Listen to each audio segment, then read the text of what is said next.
What happens when absolute power meets absolute cruelty? In 1851, on an isolated plantation in the American South, one man's laughter in the face of death would echo through history in ways he never imagined. This is the story of Master Reginald Lockwood, a name that would become synonymous with both unspeakable cruelty and inexplicable justice. What you're about to hear isn't just a tale of slavery's darkest moments, but a haunting reminder that some actions leave scars so deep they seem to demand their own reckoning. If stories like this fascinate you, hit that subscribe button and ring the notification bell, because we're diving deep into history's most chilling true events that shaped our world. The morning mist clung to the cotton fields of Lockwood Plantation like a shroud, as if nature itself knew what horrors these 2,000 acres had witnessed. It was March 15th, 1851, and the Georgia sun was just beginning to pierce through the grey dawn, casting long shadows across the rows of white bowls that stretched toward the horizon like an endless sea of human suffering. Reginald Lockwood stood on the wraparound porch of his imposing Greek Revival mansion, a cup of imported coffee steaming in his manicured hands. At 42, he was a man who commanded attention, tall, broad-shouldered, with steel-grey eyes that seemed to calculate the worth of everything they surveyed.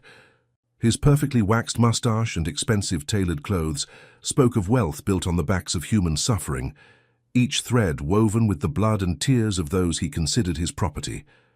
The mansion itself was a monument to excess, its white columns rising 3 stories high, each one representing the labor of countless enslaved hands. The interior boasted imported marble from Italy, crystal chandeliers from France, and mahogany furniture crafted by the finest artisans money could buy. Every luxury was a reminder of the human cost of his prosperity, though Reginald had long since ceased to think of his workforce as human at all. Another profitable day ahead, he murmured to himself, watching as nearly 200 enslaved people began their daily march to the fields. The sight filled him with a twisted sense of pride that went beyond mere financial satisfaction. Lockwood Plantation wasn't just successful, it was legendary throughout the South for its productivity and, whispered in darker circles, for its master's particular brand of cruelty that had become an art form of psychological and physical torture. The plantation had been in the Lockwood family for 3 generations, each master adding his own layer of brutality to the foundation of fear. Reginald's grandfather had been merely strict, viewing enslaved people as valuable livestock to be maintained. His father had been coldly efficient, implementing systems of control that maximized productivity while minimizing costs. But under Reginald's iron fist, the plantation had grown into something monstrous, a place where human dignity went to die, and hope was systematically crushed under the weight of absolute power. Reginald believed that fear was the most effective motivator, and he wielded it like a master craftsman perfecting his art. He had studied the psychology of control, reading treatises on animal training, and applying those principles to human beings with scientific precision. Every punishment was calculated not just to discipline the individual, but to send a message to the entire enslaved community about the consequences of resistance. "Morning, Master Lockwood," came the gravelly voice of Jeremiah Kane, the plantation's overseer. Kane was a wiry man with sun-weathered skin and eyes like chips of flint, a poor white who had clawed his way up from sharecropping to his current position through a combination of cunning and cruelty. He'd worked for the Lockwood family for 15 years, and in that time he'd learned to match his employer's appetite for control through intimidation, though he sometimes wondered if he'd sold his soul in the process. "Jeremiah?" Reginald nodded without turning around, his gaze still fixed on the human machinery beginning its daily operation. "How are our investments? This morning?" "All accounted for, sir, though we might have a problem with that new boy, Jacob. Word is he's been talking about running. Some of the others are getting restless too, asking questions about their families sold off last month." Reginald's lips curved into what might have been called a smile on a kinder man's face. On his, it looked predatory, like a wolf contemplating a wounded deer. "Is that so? Well, we can't have that kind of thinking spreading like a contagion, can we? Ideas are dangerous things, Jeremiah. They multiply in the darkness and spread through whispered conversations." The enslaved community at Lockwood lived in a collection of rough wooden cabins that dotted the eastern edge of the property. deliberately positioned downwind from the main house so that the smell of their poverty wouldn't offend the master's sensibilities. These structures, barely more than shacks, housed entire families in single rooms with dirt floors and gaps in the walls that let in both winter's cold and summer's sweltering heat. The roofs leaked during rainstorms, turning the floors into muddy quagmires, and the walls were thin enough that privacy was an impossible luxury. Despite the deplorable conditions, the people had managed to create something resembling a community, sharing what little they had, caring for each other's children when parents were sold away, and finding moments of joy in songs and stories that kept their spirits alive. They had developed their own economy of kindness, where a shared meal or a comforting word held more value than any currency. Their resilience was a testament to the human spirit's refusal to be completely broken, even under the most oppressive circumstances. Among them was Jacob Washington, a 26-year-old man whose broad shoulders and intelligent eyes marked him as someone who had not yet been broken by the system designed to crush his spirit. Jacob had arrived at Lockwood just 6 months earlier, sold away from a smaller plantation in South Carolina when his previous owner fell into debt from gambling and poor investments. The separation from his wife, Mary, and their young daughter, Hope, had left a wound in his heart that seemed to grow deeper with each passing day, a constant ache that no amount of physical labor could numb. Jacob's hands bore the calluses of a lifetime of forced labor, but his mind remained sharp and questioning. He had taught himself to read by studying discarded newspapers and had even managed to learn some arithmetic by watching the overseers count the cotton bales. This education, dangerous as it was for an enslaved person to possess, gave him a broader understanding of the world beyond the plantation boundaries and fed his growing conviction that the system holding him captive was not divinely ordained, but man-made and therefore changeable. "I can't stay here," Jacob whispered to his friend Moses as they prepared for another day in the fields, their voices barely audible in the pre-dawn darkness. Moses was an older man, perhaps 50, whose graying hair and lined face spoke of decades under the plantation system.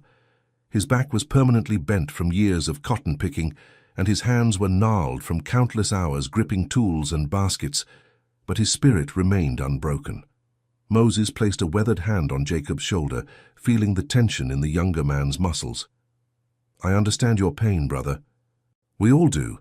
Every man here knows what it's like to be torn away from family, to lie awake at night wondering if your loved ones are safe, if they're even still alive. But running, that's a dangerous game. Lockwood ain't like other masters. He don't just punish the runner, he makes examples that haunt this place for years." "What's the worst he can do?" Jacob asked, though even as the words left his mouth, he knew it was the wrong question. On a plantation like Lockwood's, there was always something worse, always another level of cruelty that could be unleashed upon those who dared to challenge the established order. Moses's eyes grew distant, remembering horrors he'd witnessed over the years. "You don't want to know, son. Trust me on that. I've seen things that would give you nightmares for the rest of your life. Lockwood's got a creative mind when it comes to punishment, and he takes pride in his work." As the sun climbed higher, painting the sky in shades of orange and pink that seemed to mock the darkness of their situation, the enslaved workers made their way to the cotton fields under the watchful eyes of Cain and his assistant overseers. The work was backbreaking. Bent over for hours under the scorching sun, fingers bleeding from the sharp cotton bowls, always under the threat of the whip for those who didn't meet their daily quotas. The cotton plants seemed to stretch endlessly in every direction, a white ocean of forced labor that generated enormous profits for Lockwood, while providing nothing but suffering for those who made that wealth possible.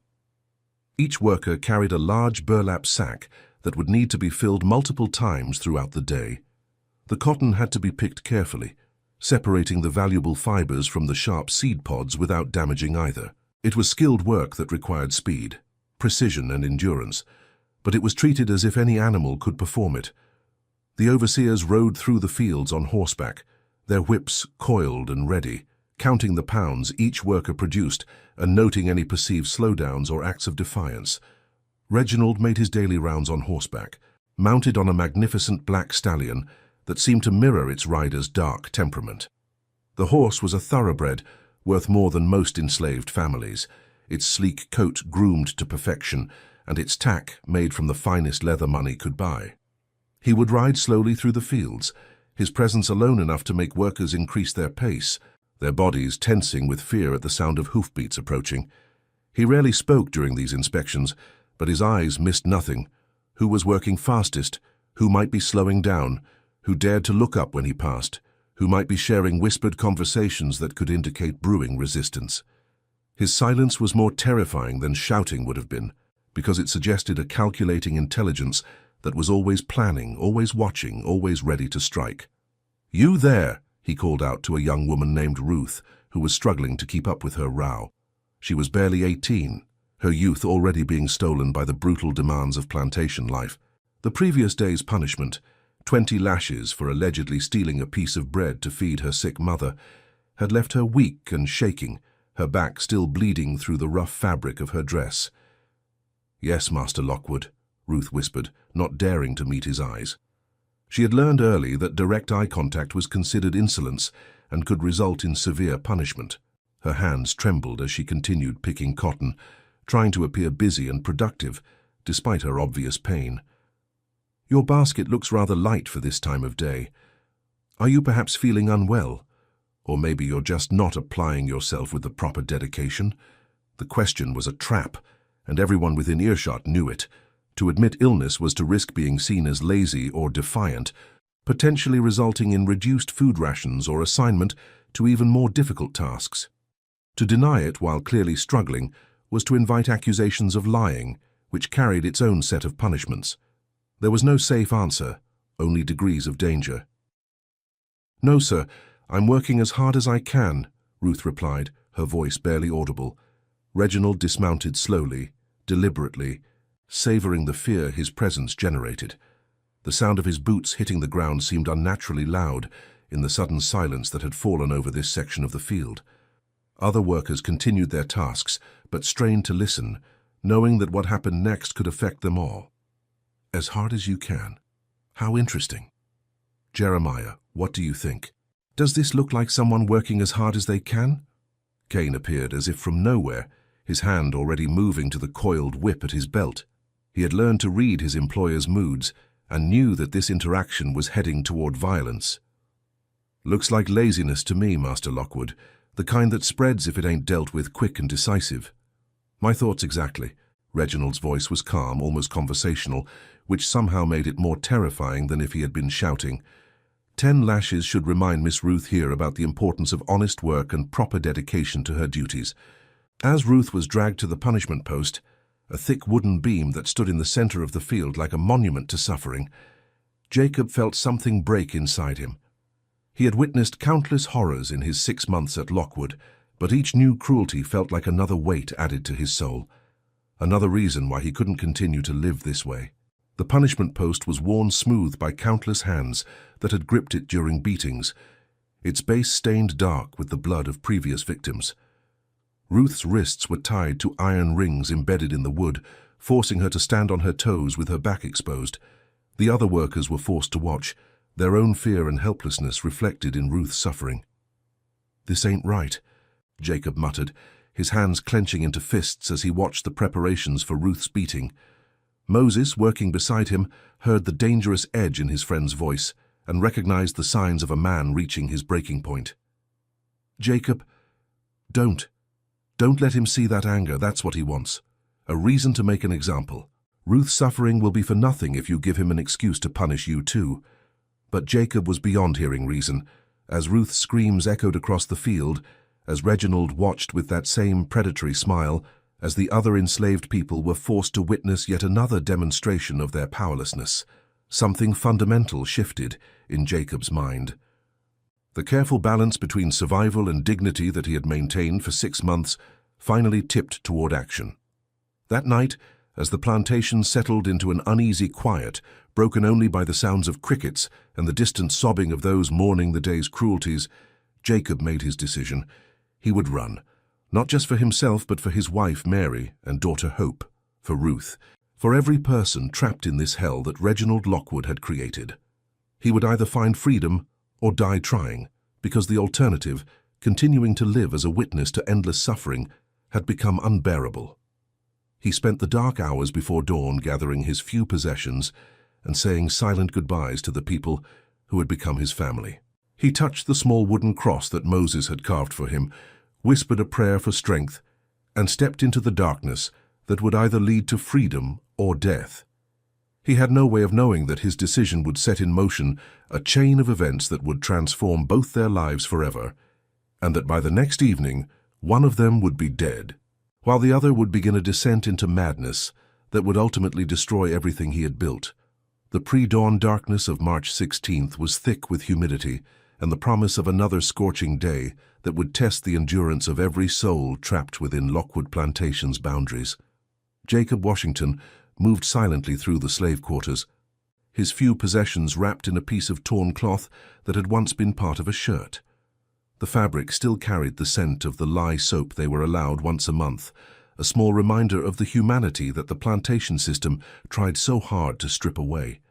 He had spent the night saying silent goodbyes to the people who had become his family, knowing that if his escape attempt failed, he might never see them again.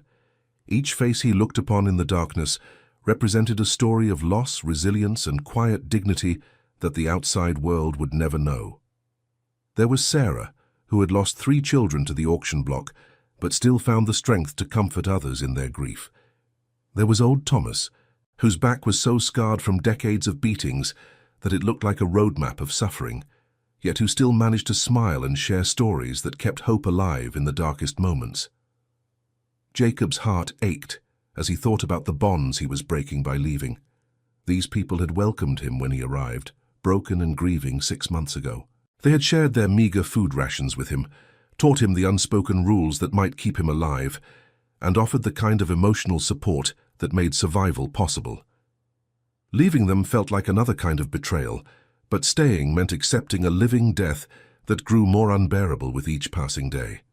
Moses was waiting for him at the edge of the quarters, his weathered face etched with worry and something that might have been pride. The older man had been awake for hours, wrestling with his own conscience about whether to try to stop Jacob or help him. In the end, love had won over fear, and he had decided to offer what assistance he could while praying that his young friend would somehow succeed where so many others had failed. "You sure about this, son?" Moses whispered, his voice barely audible in the pre-dawn stillness. "Once you cross that tree line, there ain't no coming back. If they catch you, well, you know what Lockwood does to runners. And it ain't just you who'll pay the price. He might take it out on all of us." "I'm sure," Jacob replied, though his voice trembled slightly with the weight of what he was attempting. "I can't live like this anymore, Moses. I won't die a slave, and I won't let my family think I just gave up on them. Every day I stay here is another day that Mary and Hope might be sold further away, another day that I'm not fighting to get back to them." Jacob's plan was born from months of careful observation and desperate hope. He had studied the patrol patterns of the overseers, memorized the layout of the surrounding countryside from overheard conversations, and gathered what little information he could about the Underground Railroad from whispered rumors and coded songs. He knew the odds were against him. Most escape attempts ended in recapture, brutal punishment, or death. But the alternative of slow spiritual death under Lockwood's rule had become unbearable. The older man nodded slowly, understanding the weight of the decision and the courage it required. "Then you better move fast and smart. Kane does his first round just after sunrise. And he's been extra vigilant lately. You got maybe 2 hours before they notice you're gone, and once those dogs get your scent—" Moses didn't need to finish the sentence. They both knew about the pack of bloodhounds that Lockwood kept specifically for tracking runaway slaves. The animals had been trained to see enslaved people as prey, and their success rate was terrifyingly high. Many runners were brought back more dead than alive, their bodies torn by teeth and claws, serving as living warnings to others who might consider escape. Jacob clasped Moses's hand one final time, feeling the calluses and scars that told the story of a lifetime of forced labor. "Take care of yourself, old friend, and if I don't make it, tell the others that I tried. Tell them that some of us refuse to accept this as our fate." "I will," Moses promised, his eyes bright with unshed tears. "And Jacob, if you do make it, If you find your freedom, remember us. Remember that we're still here, still fighting in our own way, still hoping for the day when all of us can walk free." With that, Jacob melted into the shadows between the cabins, moving with the stealth of a man whose life depended on remaining invisible. His route took him past the punishment post, where Ruth had suffered the day before, past the overseer's quarters, where Cain slept with one ear always listening for trouble, past the big house where Reginald Lockwood dreamed his dreams of absolute power. What Jacob didn't know was that his whispered conversations with Moses had not gone unnoticed. Cain had been suspicious of the new arrival from the moment he'd set foot on Lockwood Plantation, recognizing in Jacob's eyes the kind of intelligence and determination that made for dangerous slaves. The overseer had made it his business to keep a close eye on anyone who might be planning trouble, and he'd noticed the subtle changes in Jacob's behavior over the past few weeks, the way he studied the horizon during breaks, the questions he asked about neighboring plantations, the restless energy that seemed to grow stronger each day. More importantly, Kane had cultivated a network of informants among the enslaved population, people who traded information for small privileges or protection from punishment. Fear was a powerful motivator, and he had learned to exploit the natural human instinct for self-preservation to maintain control. One of these informants, a broken man named Samuel, who had been crushed by years of abuse, had reported the late-night conversations between Jacob and Moses. "Master Lockwood," Cain said, knocking on the door of the plantation house just as the first rays of sunlight began to filter through the trees. His voice carried a note of satisfaction that suggested he had been expecting this moment. "We got a runner." Reginald was already dressed and drinking his morning coffee, as if he'd been expecting this news. The coffee was imported from Jamaica, another luxury purchased with the profits of human misery, and he savored both the taste and the irony as he contemplated the day ahead. "Jacob Washington, I presume?" "Yes, sir. Noticed he was missing during the morning count. Found tracks leading toward the North Woods, just like I figured he would. Boy's got some intelligence, but not enough to know he can't outsmart the system." A slow smile spread across Reginald's face, but there was no warmth in it, only the cold satisfaction of a predator who had anticipated his prey's every move. This was the moment he had been waiting for, the opportunity to demonstrate once again why resistance was futile and why his authority was absolute. "How long has he been gone?" "Can't be more than an hour or two. We can catch him easy if we leave now. The dogs are already getting excited. They can smell the fear on him from here." "Oh, we'll catch him," Reginald said, setting down his coffee cup with deliberate care. The fine china clinked softly, a civilized sound that contrasted sharply with the brutality he was planning. "But not too quickly. I want him to think he has a chance. I want him to taste freedom for just long enough to make losing it again truly devastating. Fear is most effective when it's preceded by hope." Within an hour, a hunting party had been assembled that resembled something from a medieval nightmare. Reginald rode at the head of the group, mounted on his black stallion and dressed as if he were going to a social gathering rather than a manhunt. Behind him came Cain and 3 other overseers, all armed with rifles and whips, their faces set with the grim determination of men who had turned human hunting into a profession. Behind them came the dogs, a pack of bloodhounds trained specifically for tracking runaway slaves. These animals had been bred and conditioned to see enslaved people as prey, their natural hunting instincts perverted into tools of oppression. The sound of their baying filled the morning air like a promise of doom, a sound that had haunted the nightmares of every enslaved person in the region. The hunt itself was a carefully orchestrated performance designed as much to terrorize the enslaved population as to recapture Jacob. Word of the chase would spread quickly through the plantation grapevine, serving as a reminder of what happened to those who dared to seek freedom. The sound of the dogs and the shouts of the hunters would echo across the fields, ensuring that every person picking cotton would know that someone was paying the price for the dream of liberty. Meanwhile, Jacob had made good time through the night, driven by desperation and the fading hope that he might actually escape. The Georgia wilderness was dense and unforgiving, filled with swamps, thorny underbrush, and dangerous wildlife, but it also offered the possibility of concealment for those brave enough to navigate its perils. He had followed the North Star as best he could, using the navigation skills passed down through generations of enslaved people who had dreamed of freedom. But as the sun climbed higher and the Georgia heat began to build, exhaustion started to take its toll. His clothes were torn from pushing through underbrush, his hands and face scratched and bleeding from thorns and branches. His feet, protected only by worn shoes that were falling apart, were cut and blistered from hours of walking on rough terrain. Worse, he could hear the distant sound of dogs behind him, their baying growing steadily closer despite his best efforts to cover his trail. "No!" he gasped, forcing his legs to keep moving even as his lungs burned and his vision blurred from exhaustion. "Not yet. Not when I'm this close to something better." But the sounds were getting closer with each passing minute. The baying of the hounds, the thunder of hoofbeats, the shouts of men who had turned human hunting into a sport, all of it was converging on his location with the inevitability of a natural disaster. Jacob knew his time was running out, but he refused to give up. Every step forward was a step toward his family, toward freedom, toward the life he dreamed of living. He tried every trick he could remember, wading through streams to break his scent trail, doubling back on his own path, even climbing trees to throw off the dogs. But the bloodhounds were too well trained and experienced.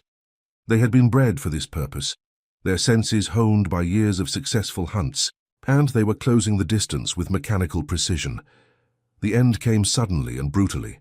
Jacob burst through a line of trees into a small clearing and found himself face to face with Reginald Lockwood, who sat calmly on his horse as if he'd been waiting there all morning. The plantation master's clothes were immaculate, his posture relaxed, his expression one of mild amusement rather than the anger Jacob had expected. "Going somewhere, Jacob?"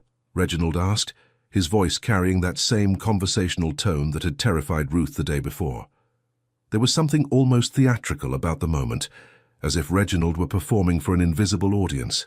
Jacob's chest heaved as he fought to catch his breath, his body trembling from exhaustion and the crushing realization that his bid for freedom had failed.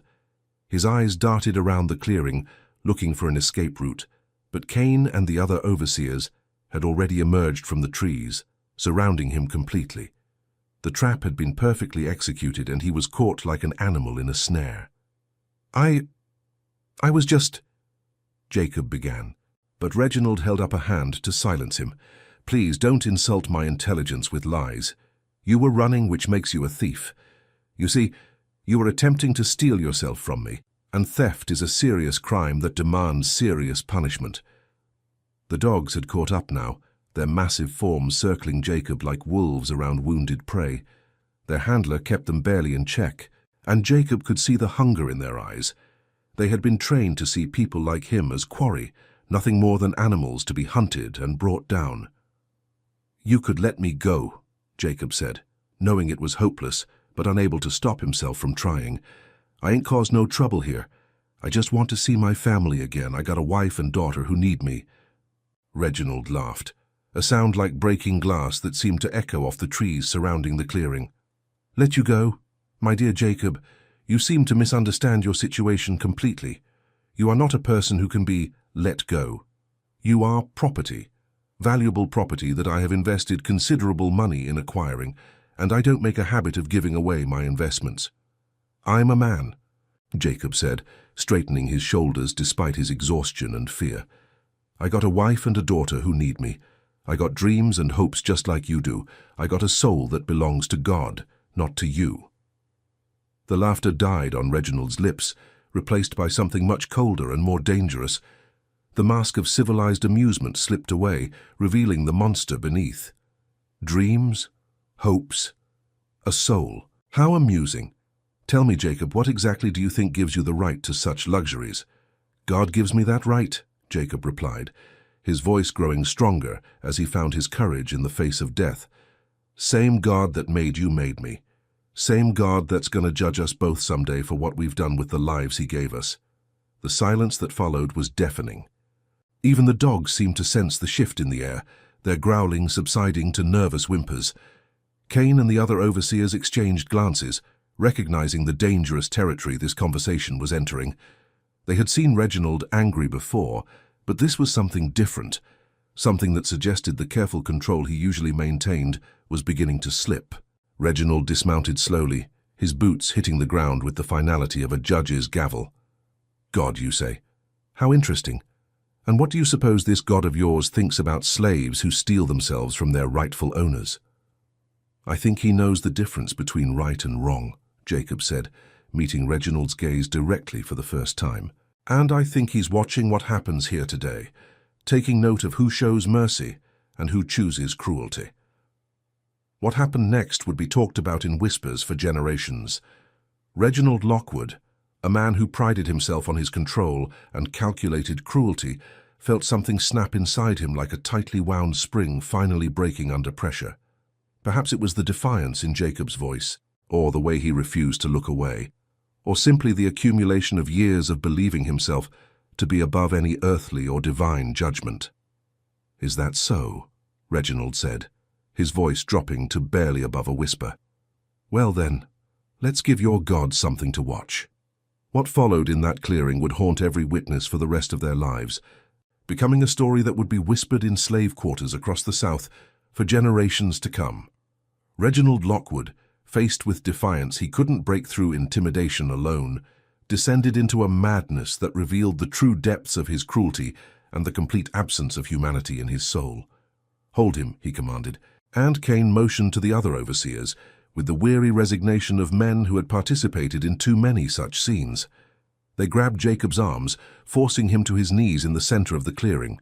The bloodhounds circled closer, sensing their master's escalating rage, and responding to the scent of fear and sweat that filled the air. The clearing itself seemed to hold its breath, as if nature itself was recoiling from what was about to unfold. The morning sun filtered through the canopy of oak and pine trees, creating dappled patterns of light and shadow that would forever be associated with this moment of ultimate cruelty. Birds that had been singing moments before fell silent, and even the insects seemed to pause their buzzing, as if the very forest was bearing witness to an act that would stain this place forever. "You want to talk about God?" Reginald said, beginning to pace around Jacob like a predator circling wounded prey. His voice had taken on a theatrical quality, as if he were delivering a sermon to an invisible congregation. "Let me tell you what I think about your God. I think if he cared about people like you, you wouldn't be here. I think if he had any power at all, he would have stopped me years ago." Jacob's breathing was labored, but his voice remained steady despite the terror he felt growing in his chest. "He's going to stop you. Maybe not today, maybe not tomorrow, but justice comes for everyone eventually. Every tear that's been shed on this plantation, every drop of blood that's been spilled, every prayer that's been whispered in the darkness, he's keeping count of all of it." The words hit Reginald like a physical blow, striking at something deep within him that he had thought was safely buried. In all his years of owning human beings, breaking spirits and crushing hope, no one had ever spoken to him with such unwavering certainty. It was as if Jacob could see something that Reginald couldn't, a future where the natural order of things might be different, where the powerful might be held accountable for their actions. "Justice?" Reginald laughed, but there was a hysterical edge to it now, a note of desperation that suggested his confidence was not as absolute as he pretended. "I am justice on this plantation. I am judge, jury and executioner. Your God has no power here because I don't allow him to have power here." He nodded to Cain again, and the overseer's whip began to fall in earnest. The leather sang through the air with a sound like tearing silk, each crack followed by the wet slap of contact with flesh, 10 lashes, 20, 30. Each blow was accompanied by Jacob's grunts of pain, but still he refused to beg, refused to break, refused to give Reginald the satisfaction of complete surrender. The other overseers watched in growing discomfort as the beating continued far beyond what was necessary to establish dominance. This wasn't discipline anymore. It was something darker, something that crossed lines that even hardened men like themselves recognized as sacred. They had all participated in the brutal machinery of slavery, but what they were witnessing felt different, felt wrong in a way that made their stomachs turn. "Please, Master Lockwood," Cain said after the 40th lash, his own face pale with the brutality of what he was witnessing. "He's had enough. Any more and we'll lose a valuable piece of property.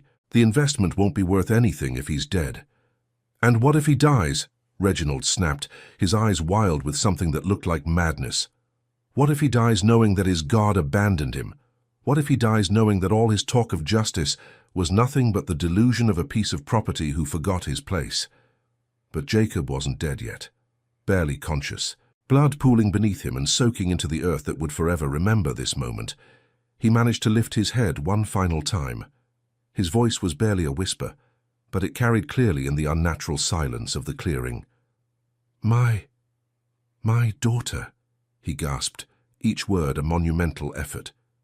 "She's gonna grow up free. You can kill me, but you can't kill what's coming.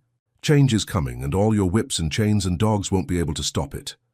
Those words, spoken with the last of Jacob's strength, delivered with the conviction of a man who could see beyond his own death to a future that was inevitable, broke something fundamental in Reginald Lockwood's mind. The careful facade of civilization that he had maintained, the pretense that his actions were justified by law and custom, the belief that he was somehow ordained by God to rule over other human beings, all of it crumbled in the face of Jacob's unshakable faith in ultimate justice. He began to laugh. It started as a chuckle, then grew into full-throated laughter that echoed through the trees like the sound of madness itself. He laughed as Jacob's breathing became more labored, each breath a struggle against the damage that had been inflicted on his body. He laughed as the light began to fade from the young man's eyes, as the spark of defiance that had burned so brightly was finally extinguished. He laughed as Jacob Washington, husband, father, dreamer, died in the dirt of a Georgia clearing, surrounded by men who saw him as nothing more than damaged property. "Look at him," Reginald gasped between fits of laughter, pointing at Jacob's still form with a trembling finger. "Look at your champion of justice. Where is his God now? Where is the freedom he was so certain would come? Where is the change he promised?" The laughter continued, growing more hysterical with each passing moment. It was the sound of a man who had finally revealed the true depths of his depravity, who had crossed a line from which there could be no return. Cain and the other overseers stood in stunned silence, their faces pale with shock and something that might have been shame. They had witnessed countless acts of cruelty over the years, but this was different. This wasn't discipline or punishment. This was something darker, something that seemed to cross a line that even hardened men like themselves recognized as sacred. "Master Lockwood," Cain said quietly, his voice barely audible above the continued laughter, "we should head back. The others will be wondering where we are, and there's work to be done." But Reginald wasn't finished. He was still laughing, still pointing at Jacob's body, still reveling in what he saw as his ultimate victory over hope itself. The sound echoed off the trees, seeming to multiply and distort until it filled the entire clearing with its madness. "Do you see?" he called out to the trees, as if addressing an invisible audience of doubters and critics. "This is what happens to those who challenge the natural order. This is what becomes of dreams and prayers, and talk of justice. This is what your God allows to happen to his chosen people." The journey back to the plantation was conducted in eerie silence, broken only by Reginald's occasional chuckles and muttered comments about divine justice and natural order. Jacob's body was thrown over the back of a horse like a sack of grain, a final indignity that seemed to sum up how the plantation system reduced human beings to mere commodities. The blood from his wounds dripped steadily onto the ground, leaving a trail that seemed to mark the path between the clearing where he died and the plantation where he had lived his final months. When they arrived back at Lockwood Plantation, word of what had happened spread quickly through the slave quarters like wildfire. The news was carried by the wind, by the expressions on the overseers' faces, by the terrible silence that seemed to hang over the entire property. Moses was among the first to see Jacob's body, and the sight of his young friend, beaten to death for the crime of wanting to be free, broke something inside the older man's heart that would never fully heal. "They killed him," Moses whispered to his wife Sarah as they stood in their small cabin that evening, their voices barely audible even to each other. "Not just killed him, they laughed while they did it." Master Lockwood laughed as that boy died, laughed like it was the funniest thing he'd ever seen. Sarah closed her eyes, tears streaming down her weathered cheeks as she absorbed the full horror of what had happened. Lord, have mercy on us all. Lord, have mercy on that poor boy's soul, and Lord, have mercy on the monster who could laugh at such suffering. But it wasn't just the enslaved community that was affected by what had happened in the clearing. Cain found himself unable to sleep that night, haunted by the memory of his employer's laughter and the sight of Jacob's broken body. He had been an overseer for 15 years, had witnessed and participated in countless acts of violence, but something about the morning's events felt different, felt wrong in a way that went beyond the usual brutalities of plantation life. He lay in his narrow bed, staring at the ceiling and trying to understand what had changed. He had always been able to justify his role in the system by telling himself that he was just following orders, just doing his job, just trying to survive in a world that offered few opportunities for men like him.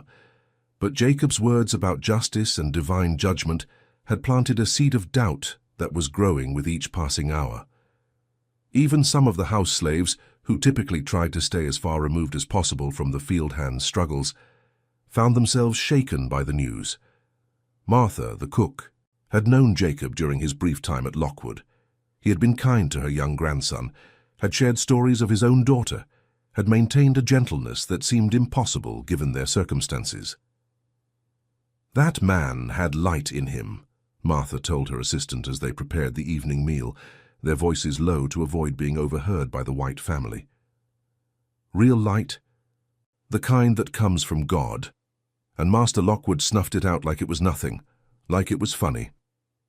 Meanwhile, in the big house, Reginald sat in his study with a glass of imported whiskey, still occasionally chuckling to himself as he replayed the morning's events. The study was a monument to his wealth and power, leather-bound books he had never read, paintings of ancestors who had built their fortunes on human suffering, furniture crafted by enslaved artisans whose names had been forgotten. He felt a sense of satisfaction that went beyond the usual pleasure he took in maintaining discipline. He had faced down the ultimate challenge to his authority, a man who refused to be broken, and he had won decisively. "Jacob Washington," he said aloud, raising his glass in a mock toast to the empty room. "Thank you for reminding me why I am master here, and why you were nothing but property that forgot its place." He had no way of knowing that his laughter in that clearing had been witnessed by more than just his overseers and the trees. Word of what had happened was already beginning to spread beyond the boundaries of Lockwood Plantation, carried by the whispered conversations of enslaved people who worked on neighboring properties, by the troubled consciences of white overseers who found themselves questioning what they had seen by the very wind itself, which seemed to carry the echo of that terrible laughter across the Georgia countryside. And in the slave quarters of Lockwood itself, something new was beginning to take root. It wasn't hope. Hope had died with Jacob in that clearing. It was something darker, more patient, more enduring. It was the quiet certainty that actions have consequences, that cruelty demands payment, and that sometimes justice comes in forms that no one expects. As Reginald Lockwood drifted off to sleep that night, still smiling at his victory over a dead man's dreams, he had no idea that his laughter had set in motion forces that would soon transform his life into a nightmare from which there would be no awakening. The curse, as it would come to be known, had already begun its work, and the man who had laughed at death would soon discover that death was not without its own sense of humor. 3 days after Jacob Washington's death, the first sign appeared like a biblical plague visited upon the land itself. Reginald woke on the morning of March 19th to find his prized cotton fields covered in a strange blight that defied all natural explanation. Overnight, the healthy white bolls had turned black and withered, as if touched by some invisible fire that burned away life itself. The sight that greeted him from his bedroom window was so shocking that he initially thought he was still dreaming. Caught in some nightmare born from too much whiskey and too little conscience, the transformation was complete and absolute. Where yesterday there had been row upon row of pristine white cotton stretching toward the horizon, like a sea of profitable potential, now there was only blackness, thousands of plants that looked as if they had been dipped in tar or struck by lightning. The smell that rose from the fields was not the usual sweet scent of growing cotton, but something else entirely, something that reminded those who encountered it of burned flesh and spilled blood. "Jeremiah," he bellowed, his voice carrying across the plantation grounds with unusual urgency and a note of panic that he couldn't quite suppress. "Jeremiah, get up here now." Kane arrived within minutes, his face pale and drawn, his usual confidence replaced by something that looked suspiciously like fear. He had been expecting this summons since discovering the ruined crops during his dawn inspection, but he still had no explanation for what he had witnessed. "Master Lockwood, I don't know how to explain it. Yesterday evening everything looked normal. This morning my entire crop is destroyed." Reginald finished, his voice tight with barely controlled rage and something else, something that might have been the first stirring of genuine fear. "How does something like this happen overnight? What kind of disease works this fast and this completely?" "I don't know, sir. I've never seen anything like it in 15 years of working plantations. It's like the plants just died all at once, like something sucked the life right out of them." Reginald dressed quickly and rode out to inspect the damage himself, his black stallion snorting and shying away from the fields, as if the animal could sense something wrong with the very air. What he found defied not only explanation but belief. The cotton plants hadn't been eaten by insects or damaged by weather. They had simply withered and blackened, as if the life had been drained out of them by some unseen force that worked with supernatural efficiency. The pattern of destruction was what made it most unsettling. In natural blights there were always variations, some plants more affected than others, some areas where the disease hadn't yet spread, some signs of the gradual progression that characterized normal agricultural problems. But this was different. Every plant was equally affected, every bole equally blackened, every leaf equally withered. It was as if some invisible hand had passed over the entire plantation in a single night, touching each plant with the same deadly finger. "Could be some kind of disease," suggested Dr. Whitmore, the local physician who had been called in to examine the crops, despite his complete lack of agricultural expertise. "Though I must confess, I've never encountered anything that works this quickly or completely. It's almost as if—" "As if what?" Reginald demanded, his patience wearing thin as he faced the destruction of his primary source of income. "Well, it's almost as if something wanted to destroy your crop specifically. The pattern is too perfect, too complete to be natural." "Disease doesn't explain the uniformity," observed James Crawford, a neighboring plantation owner who had come to see the phenomenon for himself. Crawford was a practical man who had been farming for 30 years, and he had never seen anything like what lay before them. Look how it's affected every plant equally, every field the same way. Usually you'd see some variation, some plants more affected than others, some areas where the blight hadn't spread yet. But it was Moses who provided the explanation that would haunt Reginald for the rest of his days. The old man was working in the ruined fields, gathering the blackened cotton that would never see market, when he overheard the white men's conversation. Something in their puzzled tones and scientific speculation struck him as almost comical, and he couldn't resist speaking the truth that they were all too blind or too frightened to see. "Ain't no disease," Moses said quietly, his voice carrying clearly in the morning air despite its low volume. "It's justice." Reginald spun around, his eyes blazing with fury and something that might have been the first stirring of genuine fear. The old slave's calm certainty was more unsettling than any amount of scientific speculation. "What did you say?" Moses straightened up slowly, his weathered hands still holding the blackened cotton bolls, meeting his master's gaze with the same fearless dignity that Jacob had shown in his final moments. "I said it's justice, Master Lockwood. Jacob Washington's blood is in this soil now, and the earth don't want to grow nothing good from it. The land itself is crying out against what happened in that clearing." "You superstitious fool," Reginald snarled, but there was something in his voice that suggested he wasn't entirely convinced of his own words. "It's a crop disease, nothing more. Some kind of fungus or blight that we haven't identified yet." "Maybe," Moses replied, turning back to his work, with the calm acceptance of a man who had seen enough of life to recognize truth when it presented itself. "But I notice it started exactly 3 days after you laughed while that boy died. 3 days, just like in the Bible when the Lord rose from the dead. Some things don't stay buried, Master Lockwood." The comparison to Christ's resurrection was not lost on anyone present. and it sent a chill through the assembled group that had nothing to do with the morning air. Dr. Whitmore cleared his throat uncomfortably, suddenly finding the scientific discussion less appealing.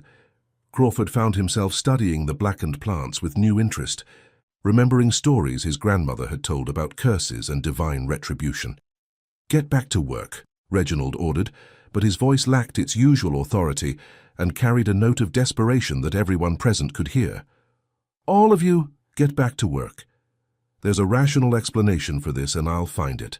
But the crop failure was only the beginning of what would become known throughout the region as the Lockwood Curse.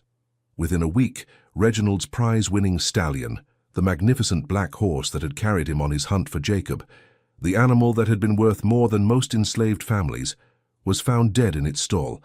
The horse showed no signs of injury or illness.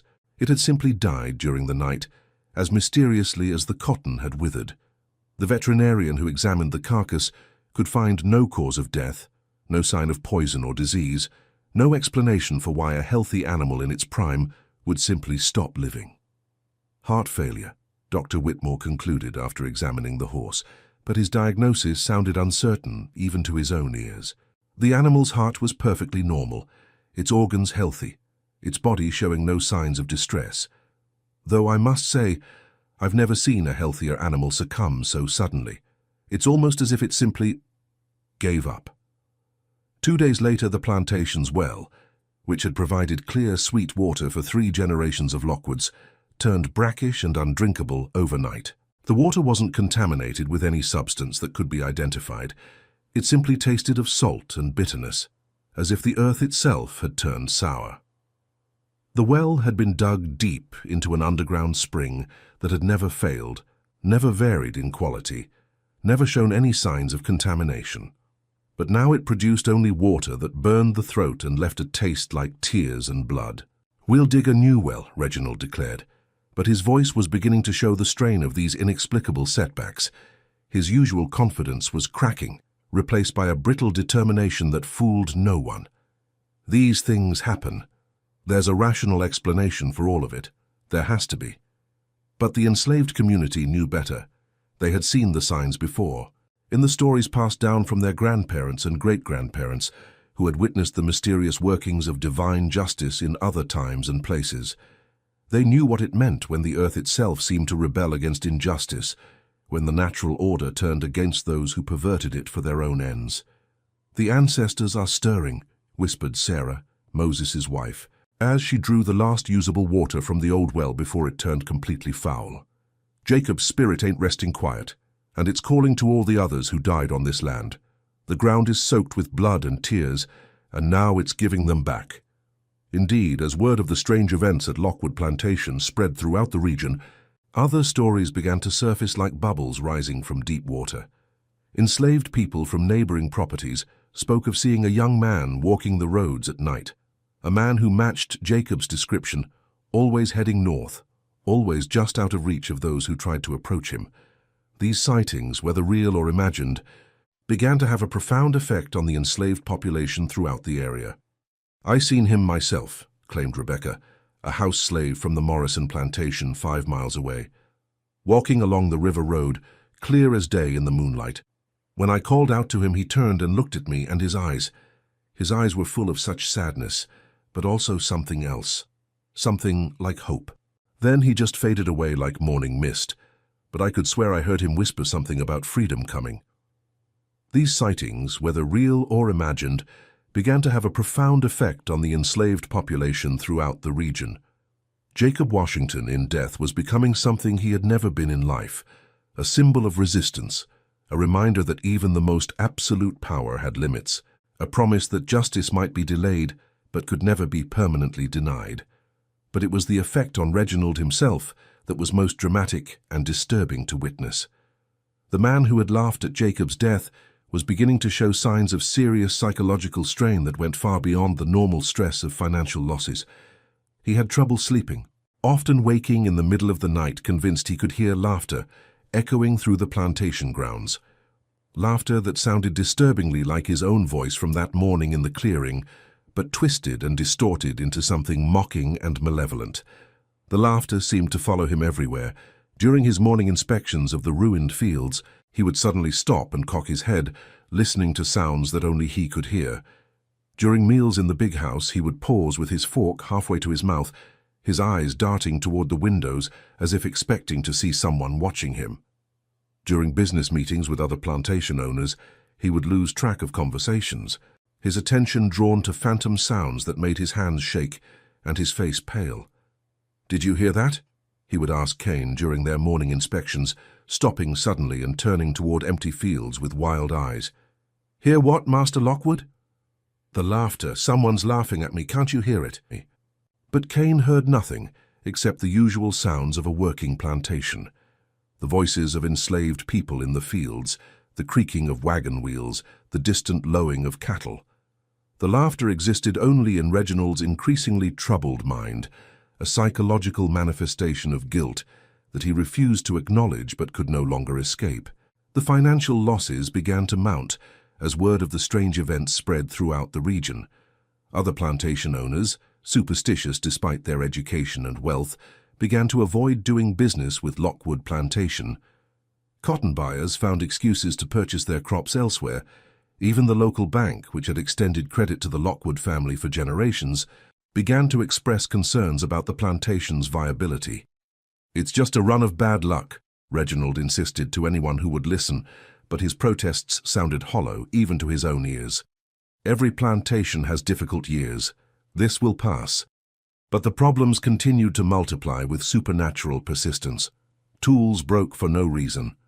Livestock sickened and died despite the best veterinary care. Buildings developed structural problems overnight, as if the very wood and stone were rebelling against their purpose. The slave quarters, ironically, remained untouched by these mysterious failures, leading to whispered speculation that the curse was specifically targeting the symbols of white power and wealth. The final blow came exactly 1 month after Jacob's death, arriving with the precision of divine timing. Reginald woke on the morning of April 16th to find his house surrounded by federal marshals, their presence as shocking and unexpected as everything else that had befallen him in recent weeks.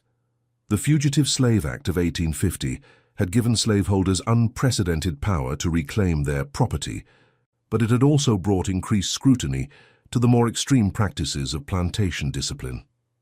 "Reginald Lockwood," announced Marshal Thomas Harrison, a stern-faced man with steel-gray hair and eyes that missed nothing. His voice carried the authority of federal law and the weight of moral judgment. "You're under arrest for the murder of Jacob Washington." "Murder?" Reginald sputtered, his face flushing red with indignation and disbelief. "That man was my property.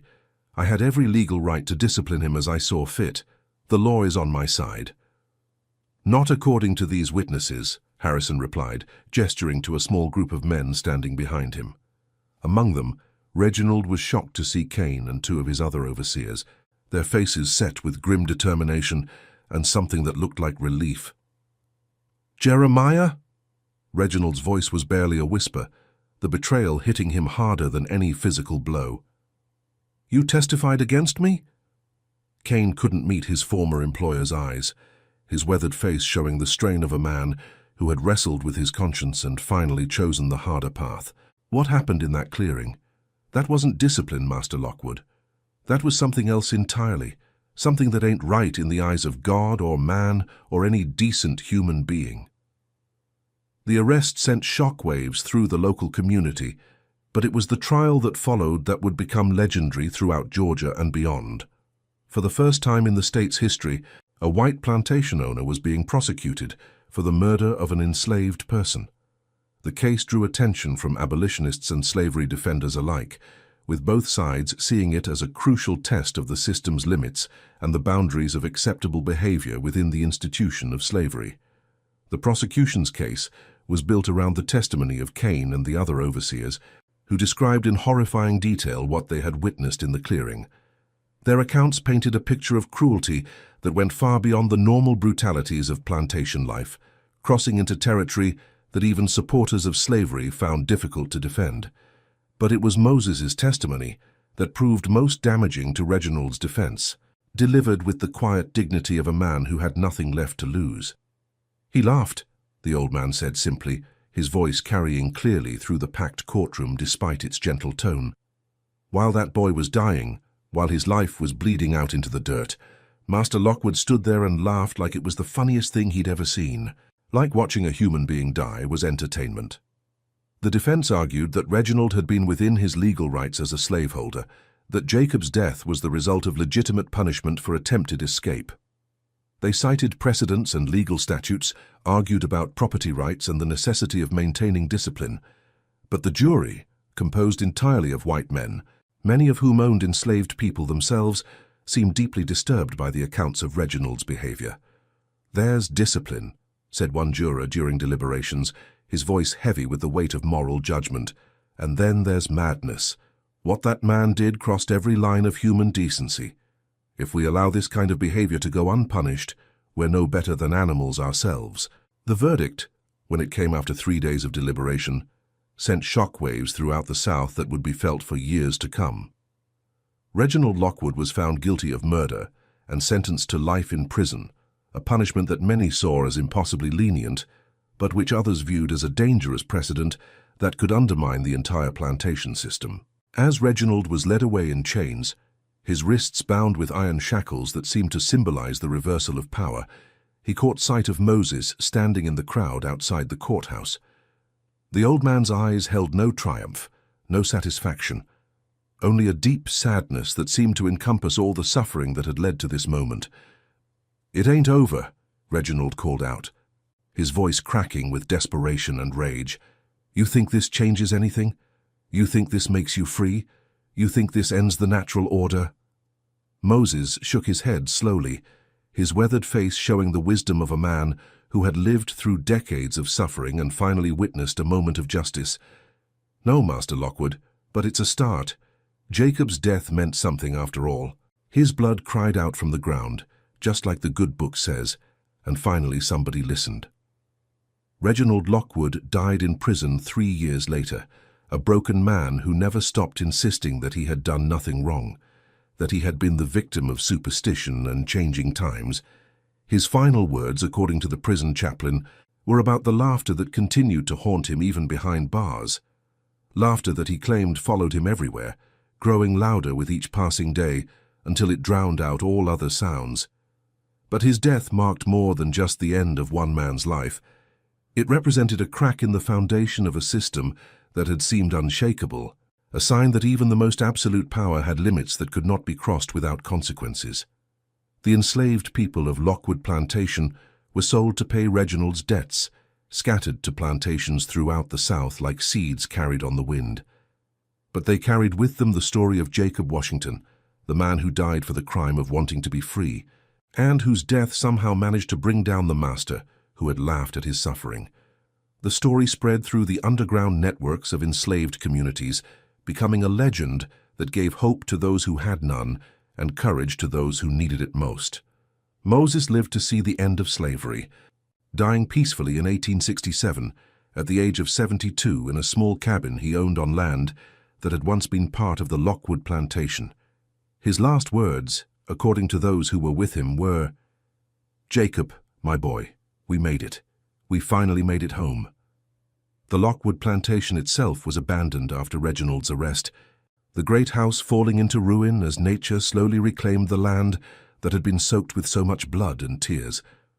Local people said the place was cursed, that you could still hear laughter echoing through the empty fields on quiet nights, not the cruel laughter of a master, but the joyful laughter of children playing, of families reunited, of people finally free to dream of better days.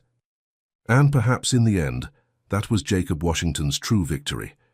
Not that his death brought immediate freedom to his people, but that it planted a seed of change that would eventually grow into something beautiful and transformative.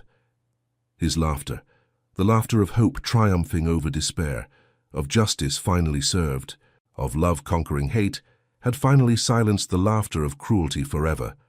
The story of Jacob Washington and Reginald Lockwood reminds us that history is not just a collection of dates and facts.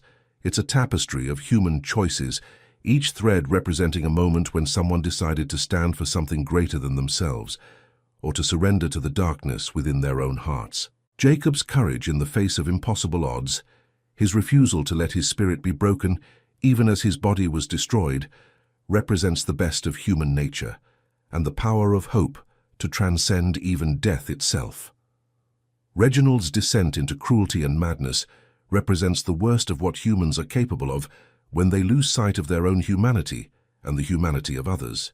But perhaps most importantly, this story shows us that actions have consequences that extend far beyond the immediate moment, that justice may be delayed but cannot be denied forever, and that sometimes the most powerful victories come through sacrifice that seems meaningless at the time, but proves transformative in ways no one could have imagined. In 1851, a young man died for the crime of wanting to be free, wanting to see his family again, wanting to live with dignity in a world that denied him that basic human right. But his death became a catalyst for change, a reminder that every human being possesses an inherent dignity that no system of oppression can truly destroy. The laughter that echoed through that Georgia clearing was eventually silenced by a different kind of laughter. The laughter of children who would grow up free, of families who would never again be torn apart by the auction block, of a nation that would finally begin to live up to its promise that all people are created equal.